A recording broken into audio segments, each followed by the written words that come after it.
할렐루야. 2023년 6월 14일 수요일입니다. 오늘 하나님께서 우리들에게 깊이 묵상하고 마음에 새기고 깨우치라 주시는 말씀은 시편 106편 1절에서 7절까지의 말씀입니다. 우리가 먼저 말씀을 함께 읽어보시겠습니다. 시작. 할렐루야. 여호와께 감사하라. 그는 선하시며 그 인자하심이 영원함이로다. 누가 능히 여호와의 권능을 다 말하며 주께서 받으실 찬양을 다 선포하리야. 정의를 지키는 자들과 항상 공의를 행하는 자는 복이 있도다. 여호와여, 주의 백성에게 베푸시는 은혜로 나를 기억하시며 주의 구원으로 나를 돌보사. 내가 주의 택하신 자가 형통함을 보고 주의 나라의 기쁨을 나누어 가지게 하사 주의 유산을 자랑하게 하소서. 우리가 주의 조상들처럼 범죄하여 사악을 행하며 악을 지었나이다. 우리의 조상들이 애굽에 있을 때 주의 기이한 일들을 깨닫지 못하며 주의 크신 인자를 기억하지 아니하고 바다 곧 홍해에서 거역하였나이다. 오늘 신앙의 세 요소라는 제목으로 이 말씀들을 함께 상고해 보시겠습니다. 오늘 본문에는 신앙의 세 요소가 드러납니다. 정의, 공의, 권능입니다. 정의, 공의, 권능. 권능은 하나님의 초자연적 파워입니다. 정의로 번역된 3절에서 정의로 번역된 말은 미시파트입니다. 다른 사람의 정당한 권리를 헤아리고 지켜주는 겁니다. 다른 사람의 정당한 권리를 침범하지 않는 겁니다. 그리고요, 공의는 체다카를 번역한 건데요. 체다카는 하나님의 말씀을 잘 경청하고 그 말씀으로 자신의 내면을 살펴서 말씀에 일치하지 않는 것들을 깎아나가는 겁니다. 그래서 하나님의 말씀에 완전하게 일치하는 내면 구조로 바뀐 상태, 재구조화된 하나님의 말씀과 일치하도록 재구조화된 내면 세계를 가리켜서 체다카라고 부릅니다. 여기 권능으로 번역된 말은 게브라인데요. 이게 신약에 오면은 두나미스가 됩니다. 하나님께서 말씀하시면 그대로 되는 하나님의 초자연적 파워입니다. 그런데 이 파워는 인격이 있습니다. 전기는 인격이 없죠. 그래서 누구든지 스위치를 켜기만 하면 파워가 들어갑니다. 모터가 움직이고 라디오에서 소리가 나고 그 다음에 불이 들어옵니다. 그런데 하나님의 파워, 이 두나미스는 인격이 있기 때문에 우리가 마음대로 할 수가 없습니다. 하나님의 뜻대로 역사하십니다. 그런데 우리가 하나님의 뜻에 따라서 우리의 내면을 재구조화하고 생각을 바꾸고 우리의 삶이 바뀌고 우리의 믿음의 태도가 달라지면 하나님의 역사, 하나님의 이 두나미스가 그 믿음의 통로로 우리들의 몸에 흘러옵니다. 그리고 망가진 세포들을 완전히 복구하는데요. 우리 세포에 있는 DNA들은 이중구조로 되어 있다고 그러죠. 나선형 구조로 되어 있는데 한 줄만 사용하고 한 줄은 그냥 평생 휴면 상태로 있다가 생을 마감한다고 그럽니다. 그래서 이 잠자는 DNA가 이 손상된 DNA를 복구하면, 대체하면 우리는 건강을 유지할 수가 있는데 그걸 아직 모른다고 그러죠. 그래서 유전자 가위로 손상된 것을 잘라내고 거기다가 다른 유전자를 심어내는 방법을 요즘에 과학자들이 연구하고 있는데요. 그게 사악한 방법으로 사용되어서 문제입니다.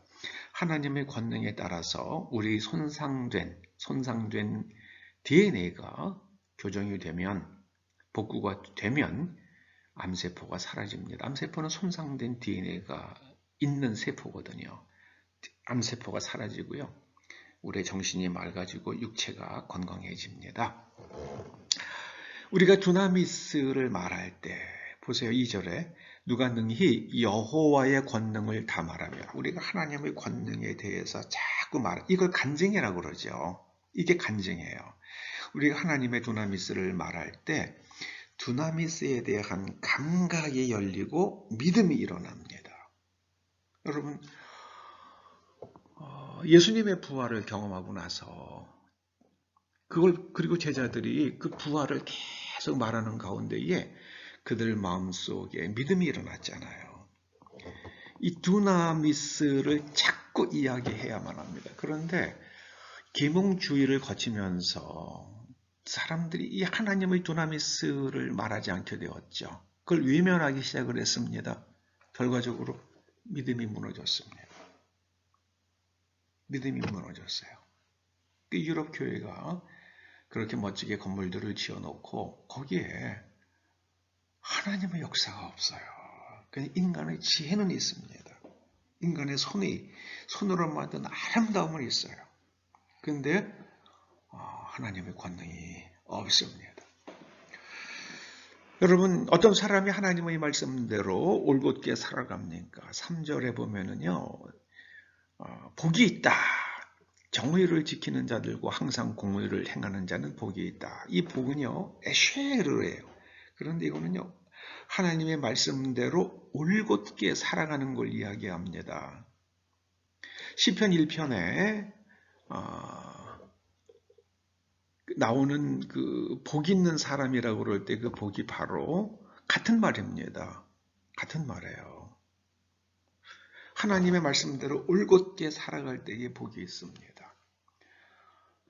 탕자의 비유에 나오는 탕자는 아버지의 말씀대로 살지 않고 자기의 욕망을 따라서 자기 생각대로 살아갔죠. 어떻게 됐습니까? 완전히 거지가 되고 굶어 죽기 직전까지 갔죠. 돼지는 쥐염 열매를 넉넉히 먹는데 이 탕자는 쥐염 열매조차도 제대로 먹지 못하는 신세로 전락하고 나서야 내 아버지의 집에 있는 품꾼은 양식이 넉넉한데 배불리 먹고 사는데 난 여기서 굶어 죽는구나. 그리고 아버지의 집으로 돌아갑니다. 여러분, 하나님의 말씀대로 올곧게 살아가는 게 복입니다. 이게 복이에요. 이게 복이에요. 저는 요즘에 자꾸만 사람들이 열심히 하는 사람이 즐기는 사람을 이기지 못한다. 일리가 있긴 있어요. 그런데 어떤 사람이 정말 성공하는 삶을 사는가? 해야만 하는 일을 즐기는 사람입니다. 해야만 하는 일을 즐거움으로 하는 사람이에요. 해야만 하는 일을 억지로 하면 능률도 없어요. 여러분, 학생은 모름지기 공부를 해야만 합니다. 그래서 공부를 즐거움으로 하는 사람이 복 있는 사람이에요. 근데 억지로 해요. 좋은 점수 받으려고 해요. 그러니까 사람의 정신이 황폐해지죠. 그래서 나중에 좋은 점수를 받아서 대학에 들어가 놓고 나서 그 삶이 무너지거나 어떤 학생들은 자살을 하기도 합니다. 해야만 하는 일을 억지로 하는 게 아니라 해야만 하는 일을 즐거움으로 감사함으로 하는 게 이게 복입니다. 하나님 말씀대로 어떤 사람이 말씀대로 올곧게 살아가는가? 하나님의 말씀을 즐거워하는 사람입니다. 하나님 말씀대로 사는 게 최고로 즐거운 사람이 말씀을 지키죠. 억지로 해보세요. 그게 위선이죠. 위선으로 끝나고 맙니다. 하나님의 말씀이 즐거우려면 그 내면 세계가, 그 내면 구조가 바뀌어야 돼요. 세계관이 달라지고 무엇이 진실인가 하는 관점이 달라지고요. 가치관이 바뀌어야만 합니다. 이스라엘 사람들이 애굽에서 하나님의 권능을 경험을 했습니다. 그런데 타락을 했습니다. 왜 그랬습니까? 그 기이한 일들을 깨닫지 못했습니다. 이 깨닫지 못할 때에 그 기적을 경험해도 소용이 없더라고요. 그냥 그런 일이 일어났어? 끝. 네. 그 하나님의 전능하심을 알고 말씀대로 내가 살아야겠다라는 데까지 의식의 변환이 일어나지 않아요. 이스라엘이 타락한 이유는 첫째로는요, 깨닫지 못했기 때문입니다. 오늘날에도 하나님께서 기적을 많이 보여주세요. 그런데 그 기적의 의미를 깨닫지 못하면 결국은 기억하지도 못합니다. 조금 지나면 다 잊어버려요. 이스라엘 백성들이 가나안 땅에 들어가서 홍해가 갈라지고 애굽에서 있었던 10번의 재앙들, 그거 다 기억하지 못했습니다. 왜요? 깨닫지 못했기 때문입니다. 깨닫는다는 것은요, 의식화하는 겁니다. 세계관과 그 다음에 진실이, 무엇이 진실인가 하는 것과 그리고 가치관이 바뀌어야 됩니다. 기억해야만 합니다. 기억해야만 합니다. 기억하지 아니하면은 거역합니다. 깨닫지 못하면 거역합니다. 거역의 결과는 폭망입니다. 이스라엘 백성들이 언약의 백성인데 바벨론에 가서 노예 생활하잖아요. 이거는 우리 오늘날도 똑같습니다. 똑같아요. 그냥 주여 믿습니다만 하면 된다고 자꾸만 거짓말을 해요. 이거 거짓말입니다. 성경 그렇게 말씀 안 해요. 주여 믿습니다 고백하고 시작하는 겁니다. 시작해야 출발해요. 여러분 옷 다 입고 신발 신고 마라톤 출발점에서 출발했어요. 그렇다고 그래가지고 완주하는 겁니까? 아니죠. 끝까지 뛸 수 있는 준비가 되어 있는 사람만 완주합니다. 우리는요, 교회에서 하는 말이 그겁니다.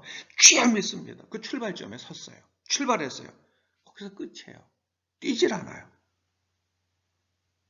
여러분, 이스라엘 사람 백성들의 타락한 이유, 폭망한 이유는요, 깨닫지 못했고, 기억하지 못했고, 그리고 하나님의 말씀을 역행했기 때문입니다.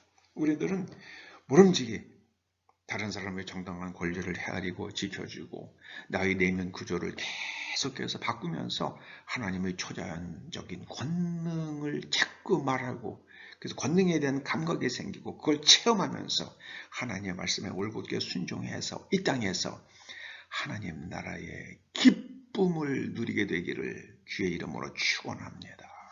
결국 하나님 나라의 기쁨을 나누어 가지게 됩니다. 5절이죠. 이것이 신앙의 3대 요소입니다. 정의를 지켜라, 공의를 행하라, 권능을 말하라. 기도하시죠. 할렐루야. 주님 감사합니다. 저희가 신앙의 세 요소를, 세 기둥을 잘 깨닫고 잘 소화하고 잘 지켜서 이 땅에서 하나님 나라의 기쁨을 만끽하게 하여 주시옵소서. 하나님 나라로 배부른 사람들 되게 하여 주시옵소서. 예수님의 이름으로 기도드립니다. 아멘.